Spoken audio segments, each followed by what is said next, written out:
এই নাও তোমার বেতন, ঠিকমতো কাজ চালিয়ে যাও। ধন্যবাদ স্যার।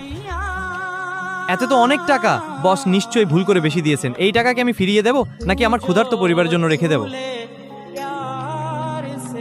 ও বেবি, আজ আমি আমার এক কর্মীর বেতনের সাথে অনেকগুলো টাকা বেশি দিয়েছি। যদি সে সেই টাকা ফেরত দেয় তবে আমি তার জীবন বদলে দেব। ওলাফ, তুমি খুবই দয়ালু, কিন্তু আমার বিশ্বাস সে কখনোই টাকা ফেরত দেবে না। দেখা যাক।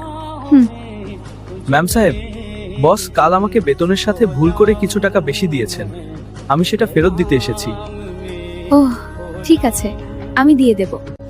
এই সব টাকা আমার আমার স্বামী কখনোই টের পাবে না, আর শাস্তি পাবে ওই ফকির কর্মী। তুমি ওখানে কার সাথে কথা বলছিলে, আর তুমি এখন এত নার্ভাস কেন? কই না তো, ওখানে একজন বাসার অ্যাড্রেস খুঁজছিল।